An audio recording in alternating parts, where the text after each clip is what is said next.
سب کے کیسز معاف ہوتے جا رہے ہیں. یہ دار بھی بچ گیا ہے. دار کا میں یاد کروا دوں کہ اس سے پوچھا تھا کہ $5 ملین آپ نے اپنے بچوں کو بھیجے ہیں, آپ نے کدھر سے بھیجے ہیں؟ آپ کی انکم میں تو یہ شو نہیں ہو رہا. اس نے کہا جی مجھے وہ ابو دھابی سے, میں کسی ابو دھابی کے شیخ کے لیے کام کرتا تھا تو اس نے مجھے پیسہ دیا ہے. انہوں نے اگلا سوال پوچھا کہ اگر اس نے پیسہ دیے تو آپ کے پاس کوئی تو ثبوت ہوگا. کسی نے $5 ملین آپ کو ایسے کیش میں تو نہیں پکڑا دیا, کوئی تو ہوگا, کوئی چیک وغیرہ. جب اسے یہ سوال پوچھا گیا, وہ اس کے جہاز میں بیٹھ کے جو پرائم منسٹر تھا تب خاقان عباسی, اور وہ ملک سے فرار ہو گیا. اب آ کے انہوں نے قانون اتنا بدل دیا کہ وہ بھی پاک ہو گیا, اور اب وہ مریم بھی بچ گئی ہے. نواز شریف کی تیاری ہو رہی ہے اس کو بھی بچانے کے لیے. آصف زرداری کے کیسز وہ ختم ہو رہے ہیں. 1100 ارب روپے کا ملک کو ڈاکہ پڑ رہا ہے, اور یہی انہوں نے ابھی تک, اگر ان کا کوئی کارنامہ ہے تو وہ ہے کہ اپنے کیسز معاف کروا لیے ہیں. اور اس کا جو دوسرا ان کی کوشش ہے کہ کسی نہ کسی طرح عمران خان کو ڈسکوالیفائی کریں, کسی نہ کسی طرح پی ٹی آئی کے لوگوں کے اوپر کیسز کریں تاکہ ہم ناک آؤٹ کر دیں, یعنی ٹیکنیکل ناک آؤٹ کر کے تو ہم کسی طرح الیکشن جیت جائیں, اور یہ نہیں جیت سکیں گے. تو ملک کا اس وقت ضرورت یہ ہے کہ سیاسی استحکام آئے, اس کی وجہ سے معاشی استحکام آئے گا. سیاسی استحکام آ سکتا ہے صرف ایک طریقے سے, وہ ہے الیکشنز. اور اسی لیے آج 75% قوم اس چیز کے اوپر آ گئی ہے کہ الیکشنز کے علاوہ کوئی دوسرا راستہ نہیں ہے. اور ہم نے ان کو اس لیے آفر کیا کیونکہ ہم اسمبلیاں ڈیزالو کرنے جا رہے ہیں پنجاب اور کے پی کی, اور وہ اس لیے ہم کرنے جا رہے ہیں کہ ہم سمجھتے ہیں اب کہ یہ ملک کی ضرورت ہے الیکشنز, اور پی ٹی آئی کی ضرورت الیکشنز نہیں ہے اس وقت. پی ٹی آئی تو انشاءاللہ جب بھی الیکشنز ہوں گے تو ہم جیت جائیں گے, بلکہ جتنی دیر یہ بیٹھے جا رہے ہیں اسمبلی میں, ان کا تو گراف اور تیزی سے نیچے جا رہا ہے. تو ہمیں تو فائدہ ہی فائدہ ہے کہ اگر الیکشن ڈیلے بھی ہو جاتے ہیں. لیکن ملک, میں یہ آپ سب کو یہ کہنا چاہتا ہوں کہ جو ملک کے حالات ہیں وہ اس سطح پہ پہنچ چکے ہیں کہ اگر یہ الیکشنز نہ ہوئے تو ہمیں تو یہ ڈر لگا ہوا ہے کہ جب تک یہ الیکشنز کال کریں گے تو وہ ملک تو ادھر پہنچ جائے گا جدھر کوئی بھی کچھ نہیں کر سکے گا اس کے بعد. اور مجھے یہ سمجھ نہیں آ رہی کہ کیا یہ جو ہینڈلرز ہیں جنہوں نے 7 مہینے ان کی مدد کی, جنہوں نے ان کی مدد کی ان کو اقتدار میں آنے کے لیے, اور ہم آپ کی ذرا سٹیٹمنٹ سن لینا مریم کی, اس کی خاقان عباسی کی, اس کی میرے خیال میں رانا ثناء اللہ, اور ان کا ایک اور احسن اقبال, ان کی تو ٹی وی پہ سٹیٹمنٹس ہیں کہ اسٹیبلشمنٹ کے بغیر تو کبھی نو کانفیڈنس کامیاب ہو ہی نہیں سکتا ہے. ان کی تو سٹیٹمنٹس انہوں نے خود ٹی وی پہ دی ہوئی ہیں. تو جو سہولت کار ان کو لے کے آئے تھے, تو کیا ان کو یہ نہیں پتا کہ ملک کدھر جا رہا ہے؟ اور دوسرا میرا سوال یہ ہے کہ ان کو یہ جو پی ڈی ایم کے لوگ ہیں, ہم سب کو پتا ہے انہوں نے کیا کرنا ہے. انہوں نے پھر ملک چھوڑ کے بھاگ جانا ہے. یہ بھاگنے کی تیاری کر رہے ہیں کہ اگر انہوں نے جب حالات برے دیکھے یا ملک ڈوبنے لگا تو انہوں نے تو باہر بھاگ جانا ہے. ان کے تو پیسے دولت سب کچھ باہر پڑا ہے ڈالرز میں, تو جب روپیہ گرے گا ڈالر کا تو فائدہ ہوگا ان کو. تو اس لیے ان کا سٹیک پاکستان میں نہیں ہے. نواز شریف جو ہے اس کا جو انٹرسٹ ہے وہ پاکستان میں نہیں ہے. وہ فیصلے پاکستان کی بہتری کے لیے نہیں کرتا, نہ زرداری کرتا ہے, کیونکہ ان کے پیسے باہر پڑے ہوئے ہیں. یہ اپنے پیسے بچانے کے لیے فیصلے کرتے ہیں. تو ان کی تو کوشش یہ ہے کہ کیونکہ یہ اب الیکشن جیت نہیں سکتے, ملک کو آگے لیتے جاؤ, ڈیلے کرو الیکشن, جتنا ڈیلے ہوگا یہ سمجھتے ہیں کہ یہ ہمارے اوپر کیسز کوسز کر کے مجھے ڈسکوالیفائی کر کے, اور شاید وہ ماحول بن جائے کہ یہ الیکشن کمشنر تو اب ان کے ساتھ ملا ہوا ہے, وہ تو بالکل ہر فیصلہ, بلکہ ان کی پارٹی کا کوئی ممبر لگتا ہے کہ جو کوشش پوری کر رہا ہے کہ کیسے ان کو جتانا ہے. تو یہ سمجھ رہے ہیں کہ ڈیلے کر کے یہ کسی نہ کسی طرح یہ الیکشن وہ ایسا ماحول بنا کے تو شاید جیت جائے, اور اگر یہ نہیں جیتیں گے تو انہوں نے باہر بھاگ جانا ہے. اور میری پوری پیشن گوئی ہے کہ انہوں نے, ان کے لیڈرز نہیں پھر یہ تیسری دفعہ باہر بھاگیں گے، لیکن ملک کو تباہی کے کنارے پہ کھڑا کر کے۔ تو میں نے آج آپ سب کو اس لیے بلایا ہے کہ آپ کو سمجھ آنا جانا چاہیے کہ ملک کا پولیٹیکل سیناریو ہے کیا۔ ہم کھڑے ادھر ہیں جدھر یہ ہمارے لیے پی ٹی آئی کا تو گراف اللہ کا شکر ہے کبھی بھی اتنا اوپر نہیں گیا جتنا آج ہے، لیکن ملک کا صورتحال یہ ہے کہ یہ جتنی دیر آپ بیٹھیں گے تو جس طرح میں نے آپ کو شروع میں کہا کہ جو بیرون ملک کا فائنینشیل مارکیٹس ہیں وہ مکمل طور پہ ان کے اوپر اعتماد ان کا کھو بیٹھا ہے۔ موڈیز ہو یا فچ ہو جو کہ کریڈٹنگ ایجنسیز ہیں جو دنیا کی ملکوں کی کریڈٹ وردینس ہے اس کا فیصلہ کرتی ہیں، وہ سب انہوں نے پاکستان کو ڈاؤن گریڈ کر دیا۔ اور یہ جو سی ڈی ایس ہے اس کا مطلب کہ پاکستان کیا قرضہ واپس کر سکتا ہے، اور جو اس کی رسک ہے اب وہ ہم جب تھے 5% پہ تھی، آج وہ پہنچ گئی ہے 100% پہ، یعنی کوئی بھی نہیں اب سمجھتا کہ پاکستان اپنا قرضہ واپس کر سکتا ہے۔ اس لیے باہر سے تو پاکستان میں پیسہ آنے نہیں لگا، نہ انویسٹمنٹ آنے لگی ہے،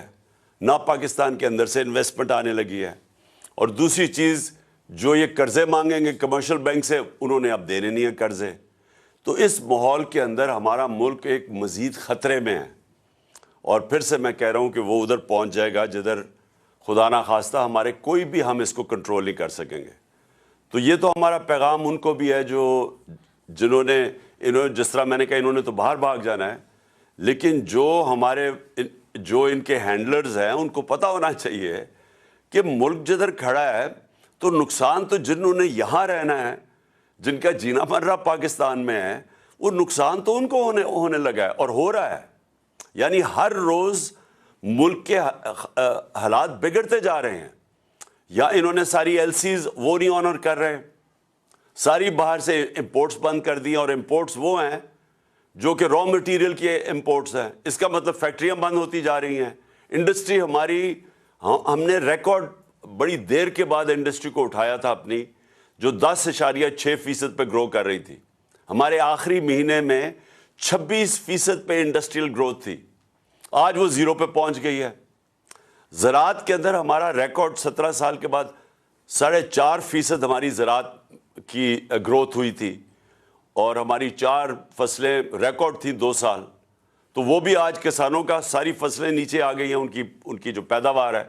کیونکہ کھادیں بڑھ گئی ہیں، ڈیزل بڑھ گیا ہے، بجلی قیمتیں بڑھ گئی ہیں، ان کی انپٹس ان کی اتنی بڑھ گئی ہیں کہ ان کے پاس پیسہ نہیں ہے اپنی زمین پہ لگانے کے لیے۔ تو لہٰذا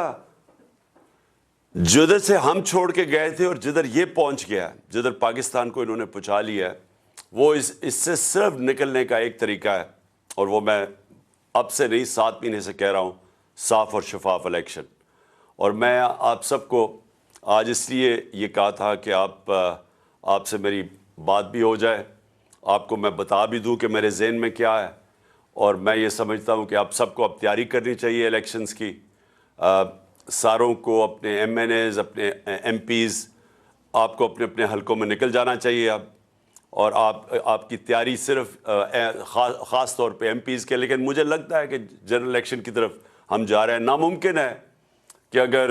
66% پاکستان میں الیکشن ہو رہا ہے تو اس کے بعد جنرل الیکشن کو روک سکتے ہیں یہ، تو ہم ساروں کو اب کوشش اپنے حلقوں میں تیاری کر لینی چاہیے الیکشن کی، اور ہم نے صرف ان کو یہ کہا ہوا ہے کہ اگر آپ بات کرنا چاہتے ہیں جنرل الیکشن کی ڈیٹ دینے میں تو ہم بات کریں گے، نہیں تو ہم عن قریب اناؤنس کر دیں گے اپنی اسمبلیز ڈیزالو کر کے الیکشنز۔ اور میں نے محمود خان آپ کو بھی مجھے پتہ ہے کہ آپ تیار ہیں بالکل، اور پرویز الہی نے بھی مجھے پوری گو ہیڈ دے دی ہے کہ جب میں چاہوں گا تو اسمبلیز میں ڈیزالو کر سکتا ہوں۔ تو میں اس لیے یہ سب کو آپ کو بتانا چاہتا تھا کہ اب تیاری ہو جانی چاہیے مینٹلی، چاہے وہ الیکشن پہ آئیں یا نہ آئیں۔ اگر وہ آئیں گے تو ٹھیک ہے، جنرل الیکشن پہ ہم چلے جائیں گے، لیکن اگر وہ نہیں آتے تو ہم نے اسی مہینے انشاءاللہ اپنی پروونشل اسمبلی سے کو ڈیزالو کر کے ہم نے پھر اب الیکشنز کی طرف نکل جانا ہے۔ ہاں، ایک میں نے آپ سب کو کہنا تھا کہ بڑا ضروری ہے کہ آپ نے اعظم سواتی کے لیے پروٹیسٹ کرنا ہے، سب کو میں کہہ رہا ہوں۔ جو اسے ظلم ہوا ہے یہ ظلم کی انتہا ہے۔ ایک آدمی جس نے ایک ٹویٹ کیا ہے، دنیا کے اندر ہر جگہ آپ کو اجازت ہوتی ہے جمہوریت میں تنقید کرنے کی، ایک ٹویٹ کے اوپر تنقید کرنے پہ اس کو تشدد کیا گیا۔ ایک 75 سالہ آدمی، اس کو پہلے اس کے پوتا اور پوتیوں کے سامنے مارا گھر میں جا کے، اس کے بعد اس کو لے جا کے یہ ڈرٹی ہیری نے کے آرڈرز پہ انہوں نے اس کے اوپر تشدد کیا ننگا کر کے، اور اس آدمی کا کوئی بھی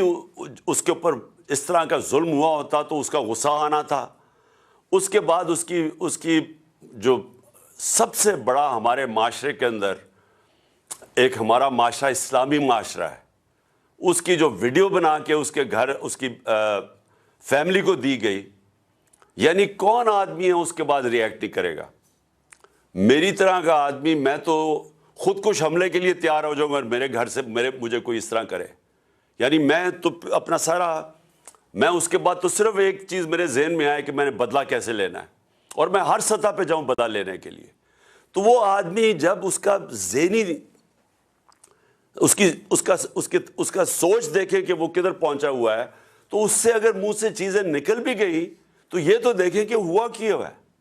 آپ سب بیٹھے ہوئے ہیں اور میں آپ سب کو جانتا ہوں کہ آپ کو سب کسی سے بھی یہ ہو تو آپ سارے اسی طرح ریئیکٹ کریں۔ کون غیرت مند آدمی اس طرح ریئیکٹ نہیں کرے گا؟ اور اس کو آپ پکڑ کے اس کے اوپر 30 کاٹ دیا اور اس کو اور اس کی ہارٹ کی کنڈیشن ہے۔ ہم یہ ابھی سب، اگر اعظم سواتی کو کچھ ہوا،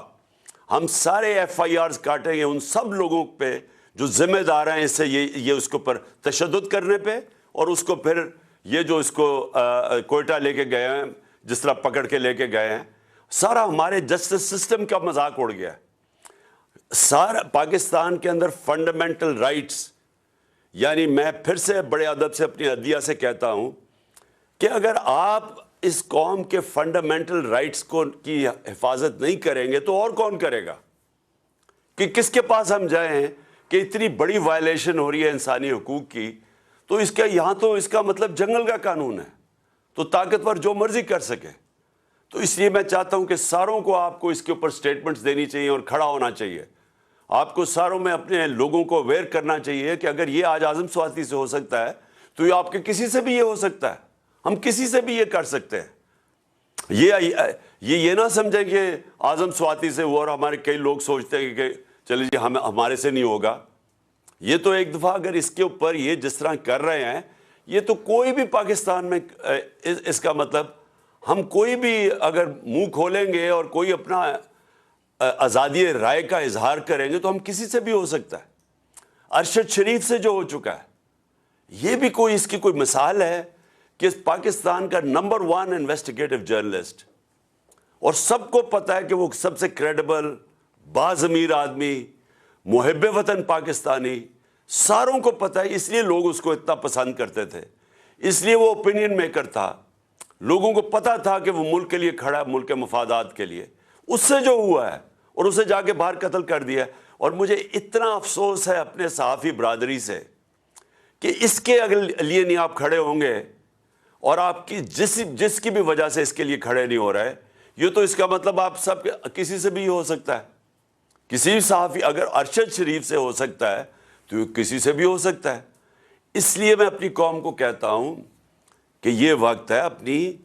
حقیقی آزادی کے لیے کھڑے ہو۔ حقیقی آزادی آتی ہے حقوق سے، حقوق ملتے ہیں رول آف لا سے، انصاف سے۔ تو یہ پاکستان میں وہ وقت ہے۔ تو آپ سب کو میں یہ کہنا تھا کہ آپ سب کو مینٹلی پریپیئر ہونا چاہیے کہ ہم نے ابھی الیکشنز میں بھی جانا ہے، اور یہ ہماری مسلسل جد و جہد جاری رہے گی۔ یہ پہلا قدم ہوگا انشاءاللہ جب ہم اپنی پروونشل اسمبلیز میں الیکشنز کروائیں گے۔